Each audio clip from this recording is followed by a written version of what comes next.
The tactical holograph flickered 3 times before dying, and in those 3 flickers, I watched 17 million souls reduced to yellow-orange smears across the display grid. Admiral Vance's voice continued through the bridge Vox speakers, calm as sanctuary bells, explaining that the Carthax flotilla had been lost with all hands, and that our battle group would execute a strategic withdrawal to Rally Point Sigma. Strategic withdrawal. I wrote those words in my log with hands that did not shake, because I was Fleet Tactical Analyst Marcus Whitfield, and I had trained for 7 years to process information without emotional contamination. The holograph stuttered back to life, and I began counting the remaining ship markers, sorting them into categories the way I had done since my assignment to the battlecruiser Vigilant Promise 18 months prior. Operational, damaged, non-responsive. The third category had grown by 9 vessels in the last 4 hours. I heard someone vomiting in the secondary cogitator alcove, probably Ensign Reyes. He had transferred from a ground posting 6 weeks ago and still believed that void warfare meant clean deaths, quick deaths, deaths that made sense within the architecture of military logic. I did not turn to look at him. My attention remained fixed on the holograph, on the spreading stain of contact markers that our sensors could not properly resolve. The Xenos swarm did not move like a fleet. I had analyzed enemy fleet movements for 3 years across 9 combat deployments, and I understood the grammar of naval warfare. Ships advanced in formations, they protected vulnerable elements, they responded to tactical pressure with countermaneuvers. The contacts ahead of us did not do any of these things. They simply expanded like ink dropped into water, like infection spreading through tissue. Admiral Vance ordered the fleet to increase speed to flank. I logged the command, noted the timestamp, and calculated our fuel consumption. Rates against the distance to Rally Point Sigma. The mathematics did not balance. We would arrive on fumes, our plasma reactors running hot enough to compromise containment integrity within 6 hours of arrival. I flagged this analysis for the senior tactical staff and received no acknowledgement. The bridge had gone quiet in a way that made the ship's normal operational sounds seem louder. The hum of the atmospheric recyclers, the distant throb of our main drives, the soft clicking of cogitator keys as the ratings around me performed their assigned functions with the mechanical precision of servitors. Lieutenant Commander Hale appeared at my station, his face carrying the particular grayness that came from too many stimulants and not enough sleep. He leaned close enough that I could smell the recaf on his breath, the chemical edge of the anti-fatigue compounds that kept the command staff functional during extended engagements. Whitfield, I need you to compile the sensor logs from the last 12 hours into a coherent tactical picture. Admiral wants to understand what happened to Carthax. I pulled up the relevant files, began sorting them by timestamp and source vessel. The data was fragmentary, corrupted in places where the psychic backwash from the enemy had interfered with our auger systems.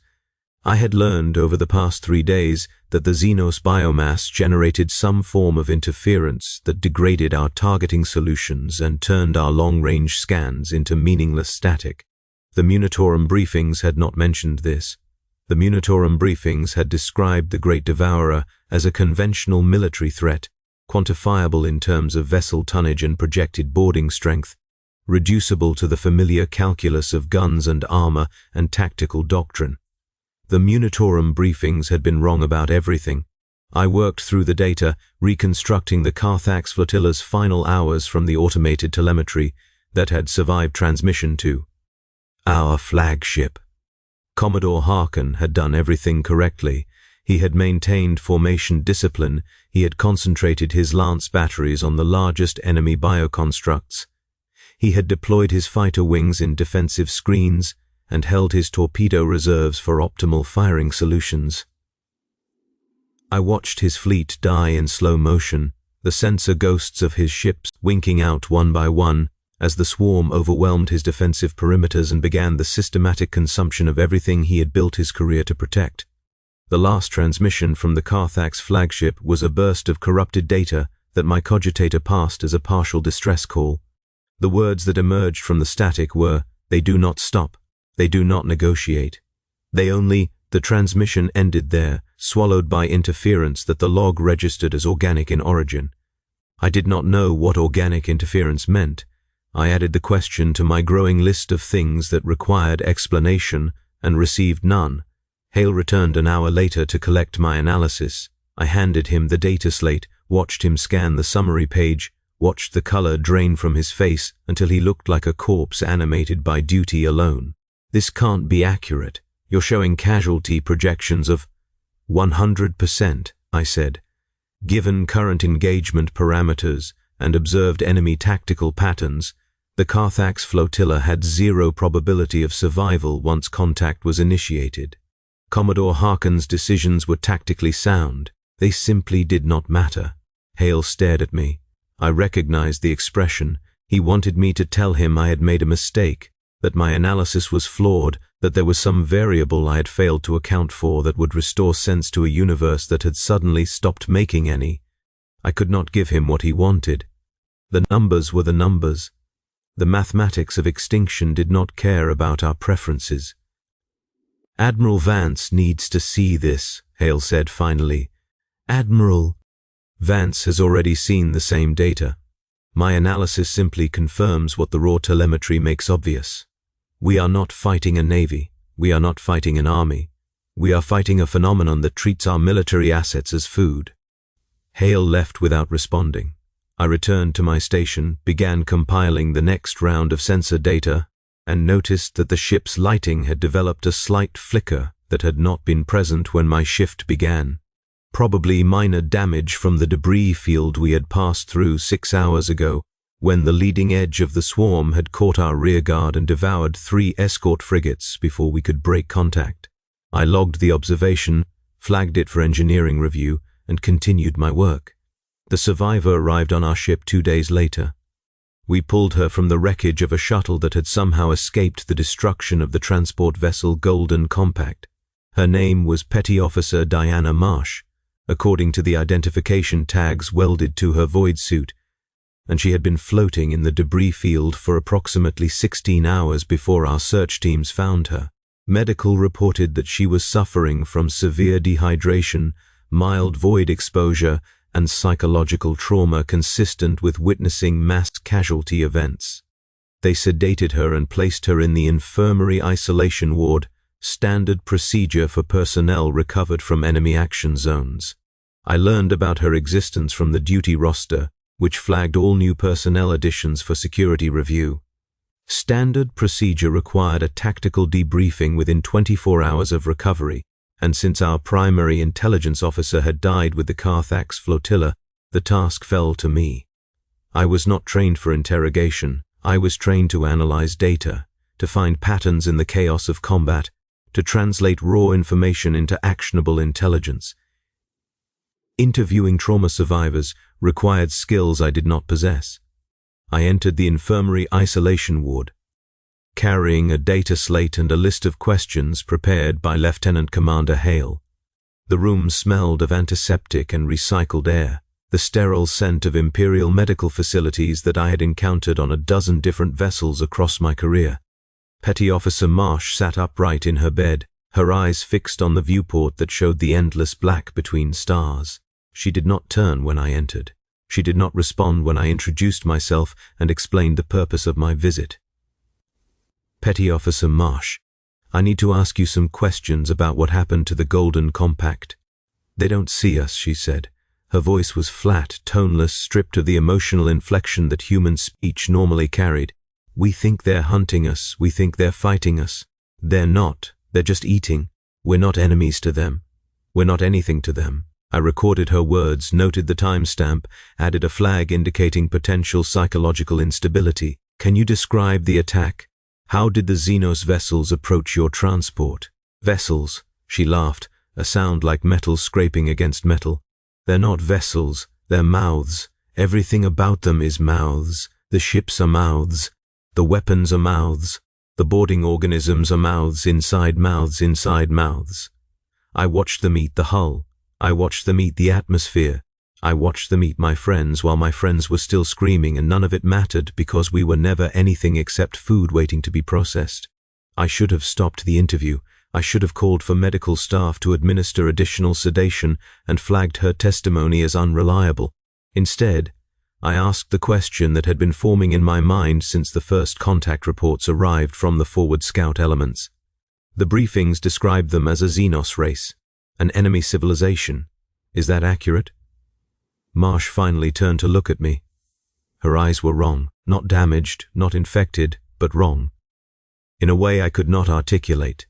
They carried a knowledge that did not belong in human consciousness, a comprehension of something that the human mind was not designed to hold.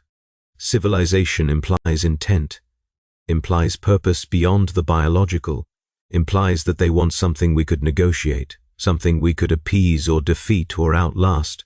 She smiled, and the smile made me want to leave the room, to seal the door behind me and never return. They don't want anything, they just are. Their hunger given form, their consumption as a universal constant, and the fleet we've been fighting, the millions of bioforms and thousands of living vessels and all the biomass we've been throwing ourselves against for the last 3 weeks. I waited. The ship's lighting flickered again, stronger this time, and in the moment of darkness I heard something that might have been the hull settling, or might have been something else entirely. It's not a fleet, Marsh said. It's not even an invasion force. It's a tongue. A single tongue extending from a mouth so large that our entire species could disappear into it without touching the sides, and the mouth is still opening.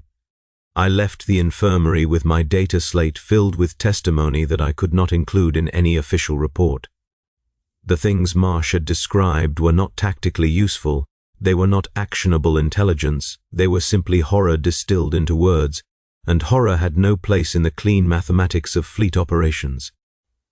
I filed her interview under a restricted access code and returned to my station, where the holographic display showed our battle group's slow crawl toward Rally Point Sigma and the spreading stain of contacts that grew closer with each passing hour. Admiral Vance ordered a fleet-wide briefing the following morning. I attended with the other tactical staff, standing in the secondary observation deck while the Admiral's holographic image addressed us from the bridge. She looked older than she had 3 days ago. The lines around her eyes had deepened. Her uniform, normally immaculate, showed signs of hasty arrangement that suggested she had slept in her quarters without fully undressing. These details should not have mattered. An admiral's personal grooming had no bearing on tactical effectiveness. I logged them anyway, because I had been trained to notice everything, and because the alternative was noticing the fear that had begun to spread through our crew, like the infection Marsh had described. "We have received updated intelligence from Sector Command," Admiral Vance said. "The Xenos incursion has been designated Hive Fleet Kraken. Estimated biomass exceeds anything previously encountered by Imperial forces. Sector Command has authorized a strategic withdrawal to the Ultramar Segmentum rally points, where we will regroup with elements of the..." The holograph flickered, cut to static, returned with the Admiral's face frozen mid-word, her mouth open around a syllable that would never be completed. The lights in the observation deck dimmed, brightened, dimmed again in a pattern that felt less like mechanical failure and more like breathing. "Technical difficulties," Lieutenant Commander Hale announced, his voice carrying the forced calm of a man who had stopped believing his own reassurances. "Engineering is working to restore primary communications."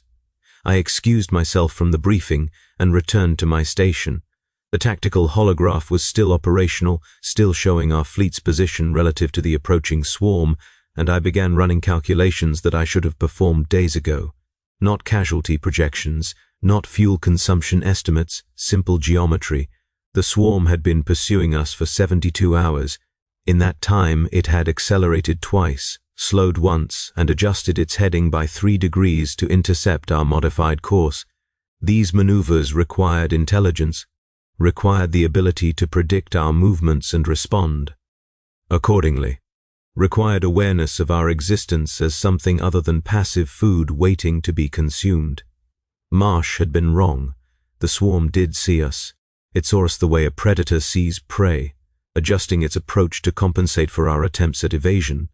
But the geometry bothered me. The swarm's acceleration bursts came at irregular intervals, and when I plotted them against our course changes, I found a pattern that made no tactical sense. The swarm was not simply pursuing us, it was herding us, pushing us toward a specific location that my navigation software identified as a region of space containing nothing except dust and radiation and the vast emptiness between stars. I pulled the long-range sensor logs, the ones that had been mostly useless due to the organic interference that the swarm generated. Filtered out the noise, applied pattern recognition algorithms designed to identify stellar phenomena, and found in the static something that should not have been there. More contacts, thousands of them, arranged in a rough semicircle that enclosed the space between our current position and rally point Sigma. They were not moving, they were simply waiting, like the net spread beneath a tree where fruit was about to fall. I stared at the data for 17 minutes. I know because I logged the duration, the way I logged everything, the way I had been trained to document my analysis process for review by superior officers who would never see these files because there would be no superior officers left to review them. The swarm behind us was not pursuing, it was driving, and the swarm ahead of us, the one that did not appear on any of our tactical displays because our sensors could not penetrate the interference that shrouded it, was waiting to receive us with mouths that would open when we arrived and close when we had been consumed. I should have reported this to Admiral Vance immediately. Standard procedure required immediate escalation of strategic intelligence that affected fleet survivability. Instead, I sat at my station and continued processing data, continued logging observations, continued performing the functions I had been assigned because the alternative was accepting that my functions no longer mattered, that nothing we did mattered, that we were components in a mechanism of consumption so vast that our entire civilization was merely an appetizer on a menu that stretched across galaxies. The lights flickered again. I heard someone crying in the corridor outside my station. The sound was distant, muffled by bulkheads and atmospheric pressure and the constant hum of the ship's life support systems, but it was unmistakably human, unmistakably afraid. I pulled up the internal sensors, began scanning for the source of the crying, and found instead a cluster of thermal anomalies in the lower decks that should not have existed. The ship's hull temperature was supposed to be uniform, regulated by systems that had maintained perfect equilibrium for the entire 18 months of my posting. The anomalies showed heat signatures that pulsed in a rhythm I recognized from the swarm's acceleration pattern, the same irregular interval, the same biological timing. I logged the observation, flagged it for engineering review, and understood, with a clarity that felt like ice water filling my veins, that the interference affecting our sensors was not external. It was not the swarm generating noise from a distance. It was the swarm generating noise from inside our ship. The Golden Compact had been overrun 16 days ago. Petty Officer Marsh had been recovered from its debris field 2 days later, and I had personally interviewed her in an isolation ward that connected to the ship's primary atmospheric circulation system. I pulled up the bioscanner logs for the infirmary, found the routine scan that medical had performed when Marsh was admitted, found the note indicating that her vital signs showed minor irregularities, consistent with void exposure and psychological trauma, found the secondary scan performed 6 hours later that showed the same irregularities, and found, buried in a data cluster that had been corrupted by what the system logged as organic interference, a third scan that showed something else entirely. Marsh's internal body temperature had risen by 4 degrees in 6 hours. Her cellular metabolism had increased by a factor that the medical cogitators flagged as measurement error. And her neural activity pattern, the baseline scan that identified individual crew members for security purposes, had changed so fundamentally that the system could not confirm her identity. I tried to access the infirmary surveillance feeds, found static. Tried to access the internal security network, found more static. Spreading through our ship's data systems like the infection I finally understood we had been carrying since the moment we pulled Marsh from the debris field. Tried to sound the general alarm, found silence. The Vox systems were offline, the internal communications grid showed green across the board, but when I attempted to transmit a warning message, my words disappeared into a void that swallowed sound the way the swarm swallowed everything else. I was alone at my station, surrounded by cogitators that fed me data I could no longer trust, watching displays that showed a fleet sailing confidently toward a trap that had already closed around them. I stood up, left my station, began walking toward the bridge with the data slate that contained my analysis, my evidence, my increasingly useless documentation of an extinction event that had been in progress since before we realized we were being hunted. The corridors were empty, not abandoned. I could hear movement behind the sealed doors of crew quarters, could hear the sounds of personnel performing their assigned functions as if nothing was wrong, but empty of the foot traffic that normally filled a battlecruiser's passages during duty shifts. The lights flickered in the pattern I had learned to recognize, the biological rhythm, the breathing of something that had infiltrated our ship and was now mapping our systems the way I mapped enemy fleet movements, learning our weaknesses, preparing for the moment when consumption would begin in earnest. I passed a viewport and stopped. The void outside was not black. It had been black when my shift started, the comfortable darkness of interstellar space that I had grown accustomed to over 3 years of fleet service. Now it was gray, a pale organic gray that shifted and moved in ways that vacuum should not permit. I pressed my face against the armor glass, tried to see the stars that should have been visible beyond the shadow that had engulfed our fleet, and found nothing except the gray that pulsed with the same rhythm as the thermal anomalies in our hull, the same rhythm as Marsh's corrupted vital signs, the same rhythm as the interference that had severed our communications and blinded our sensors and left us sailing through the digestive tract of something so large that we could not perceive its boundaries. This was the mouth I understood, the mouth that Marsh had described, the mouth that was still opening, and we had been inside it for hours, perhaps days, swimming through digestive fluids that we had mistaken for ordinary void, breathing atmosphere that was no longer entirely our own. I turned away from the viewport, continued toward the bridge, past the infirmary, and heard through the sealed doors sounds that I did not allow myself to identify. Past the engineering section and smelled something that reminded me of the bile and copper scent of digestion, of stomachs processing meat, of biological systems breaking down complex organisms into component nutrients.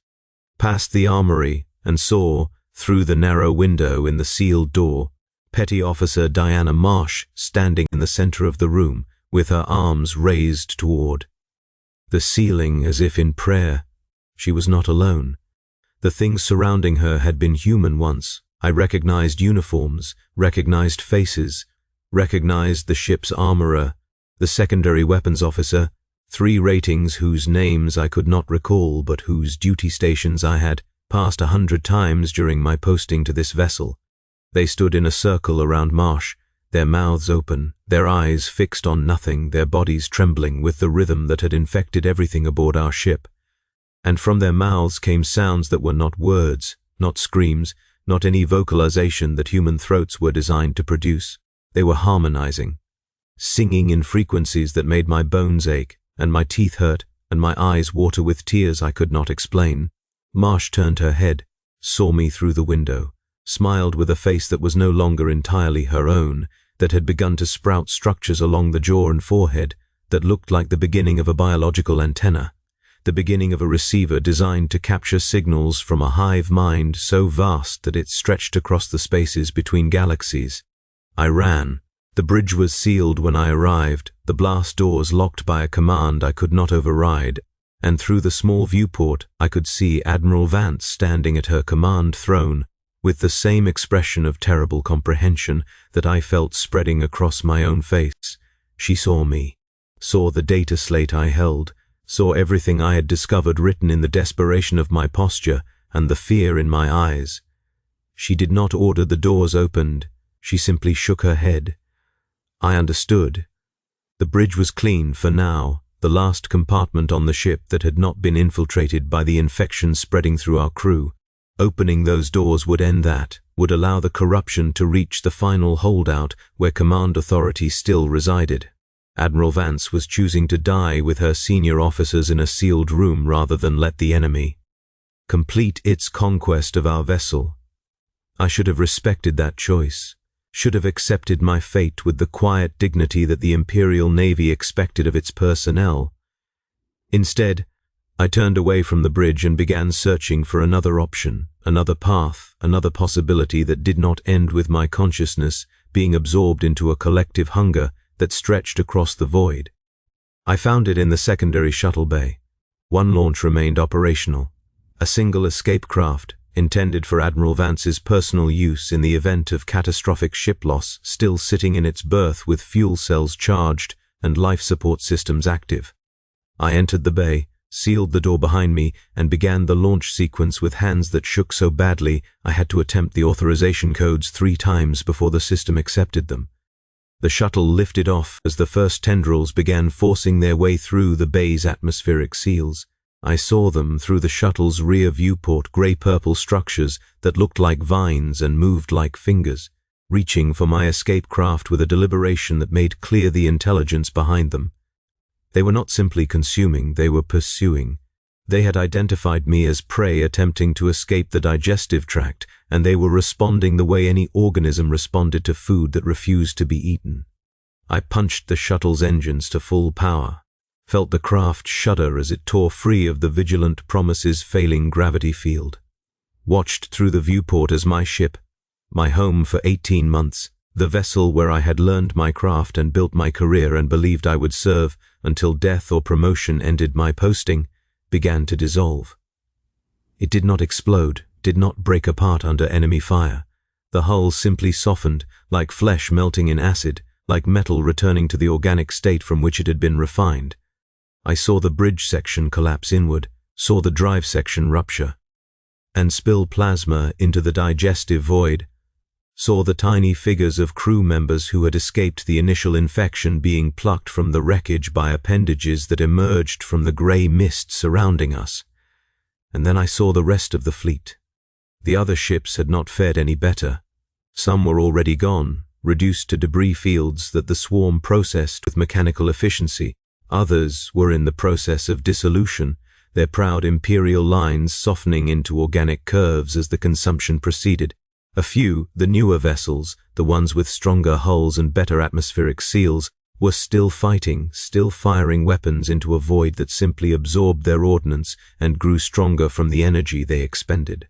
I counted the survivors, 17 ships from a fleet that had numbered over 100 when we entered this region of space, 17 ships that would be gone within hours, their crews joining the biomass of an entity that did not recognize their suffering as meaningful, that processed their fear and their courage and their desperate final prayers with the same indifference that a stomach processes food.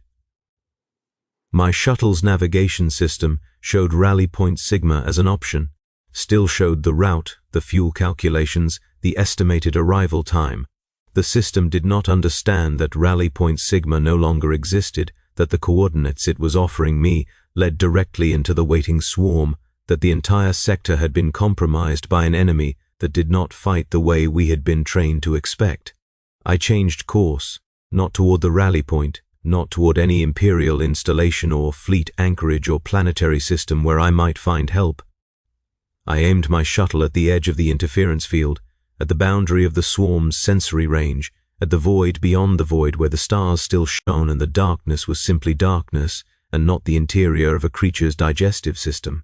The shuttle shook. Alarms sounded. The hull temperature rose as the organic material surrounding us detected my escape attempt and began responding with increased aggression. I felt impacts against the craft's exterior, felt the vibrations of biological weapons attempting to breach my armor, felt the pressure of a predator's grip tightening around prey that refused to accept its role in the food chain. And then, suddenly, I was through. The grey faded. The stars returned, the void outside my viewport became the familiar black of interstellar space, and I was alone in a shuttle with failing life support and minimal fuel reserves, drifting through a region of space that no longer contained any Imperial presence. I am recording this message now, 37 hours after my escape from the vigilant Promise. My life support will fail in approximately 12 hours. My emergency beacon is broadcasting on all standard frequencies, but I have no expectation of rescue. The swarm has moved on, consumed everything I escaped from, and is now proceeding toward the next concentration of biomass that its hive intelligence has identified as worthy of attention. I am not recording this as a plea for help. I am recording this because someone must understand what we faced, what we failed to comprehend, what destroyed our fleet and our sector and our entire conception of how warfare is supposed to function. The Munitorum briefings called it Hive Fleet Kraken. They assigned it a designation, quantified its apparent strength, developed tactical doctrines for engaging it in combat. They treated it as an enemy, a military force, something that could be fought and defeated and eventually destroyed through the application of superior firepower and strategic planning. They were wrong. Kraken is not a fleet. Kraken is not an invasion force. Kraken is not even a species in the way we understand species. Kraken is a biological process that the universe has developed for converting matter into more of itself. It is hunger refined into pure form, consumption elevated to the level of cosmic constant, and the millions of organisms and thousands of living vessels and planetary-scale biomass concentrations that we have been fighting are not the enemy. They are digestive enzymes. They are the mechanisms by which the true entity processes its food. They are the teeth and the tongue and the stomach lining of something so vast that our entire species represents a single meal in a feeding cycle that stretches across eons. I saw it in those final moments before my shuttle broke free.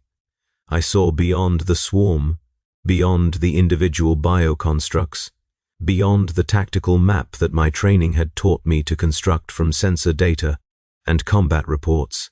I saw the shape in the void, the outline of something that occupied the space between stars the way bacteria occupy the spaces between human cells. And I understood, with a certainty that has destroyed everything I believed about my role in the universe, that we were never at war. We were simply present in the wrong region of space, at the wrong moment in cosmic history, when the thing that Kraken serves decided to extend its feeding apparatus in our direction. We could have been armed to the teeth with every weapon the Imperium possesses. We could have fielded the entire Imperial Navy, every Space Marine chapter, every Titan Legion and Guard Regiment and orbital defense platform in our civilization's arsenal. The outcome would have been identical. You cannot fight digestion. You can only avoid being consumed. The swarm took the Vigilant Promise. It took Admiral Vance and Lieutenant Commander Hale and every rating and ensign and officer I served alongside for 18 months.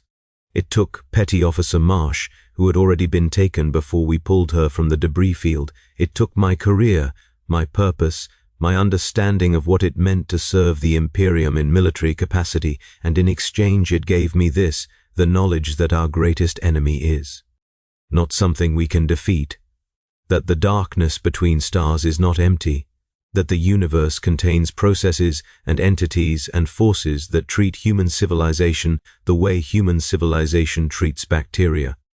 We are not the apex, we are not even the prey, we are simply present, organic matter waiting to be processed, and the only question that remains is how long we can avoid attracting the attention of the mouths that are always opening, always feeding, always hungry in the vast and terrible dark. My beacon continues broadcasting, my life support continues failing, and somewhere behind me, in the sector I escaped from, the swarm continues its advance toward the next concentration of souls who do not yet understand what is coming for them. I could warn them. The beacon has enough power to carry a message, to transmit everything I have learned, to give the next fleet some chance of recognizing the trap before it closes around them. I could perform one final act of duty, one last service to the Imperium that trained me and deployed me and will never know what happened to me out here in the void. But I find that I cannot speak the words, because warning them would give them hope, and hope in the face of what I have seen would be the cruelest thing I could offer. Better to let them die believing they had a chance, better to let them fight with the conviction that their resistance means something, better to let them be consumed without ever understanding the scale of the consumption, without ever glimpsing the shape of the thing that feeds upon the galaxy the way the galaxy feeds upon the stars. The Emperor protects, they told us. The Emperor watches over his faithful servants. Perhaps he does. Perhaps somewhere, in some realm beyond the material universe, a divine force observes our suffering and judges it meaningful. Perhaps there is purpose behind the extinction of trillions. Perhaps there is plan and providence and cosmic justice waiting at the end of history. But here, in this shuttle, with my air running out and my fuel nearly gone and the stars shining down on me with the same cold indifference they have always shown to human suffering, I find that I cannot believe in protection, cannot believe in watching over, cannot believe in anything except the mathematics of consumption and the simple, terrible truth that the universe did not create us for any purpose except to be eaten. I am Fleet Tactical Analyst Marcus Whitfield. I served the Imperium for 7 years. I analyzed enemy fleet movements and calculated casualty projections and believed that my work contributed to something larger than myself. I was wrong about all of it. My shuttle's power is failing. The life support will last another 11 hours, perhaps 12, if I reduce my breathing rate and lower my metabolic requirements. 11 hours of solitude in the void, watching stars that no longer seem beautiful, knowing things that no longer seem relevant, waiting for the death that comes for all organic matter eventually. I will not activate the emergency beacon. I will not warn the next fleet. I will not perform one final act of service for an Imperium that cannot be saved by service, that cannot be protected by faith, that exists only because the mouths have not yet turned their attention to its core systems. Instead, I will sit here in the dark and count the stars and remember what it felt like to believe that my calculations mattered. I will compose my final log entry with the same attention to detail that characterized my entire career. I will be professional. I will be thorough. I will document my own extinction with the precision that the Imperial Navy expects of its analysts, and when my air runs out, when my body begins the slow process of organic decay that ends all biological processes, I will be just another piece of matter in a universe that has no use for individual consciousness, just another meal that escaped the stomach temporarily before returning to the cosmic food chain that governs all existence. The tactical readout shows my fuel reserves at 3%. The life support readout shows atmosphere at 11 hours and declining. The sensor readout shows nothing except stars and void, and the vast emptiness that I once found comforting in its distance from the horrors we fought. I am not comforted anymore. I am simply waiting, the way all food eventually waits, for the process of consumption to reach me.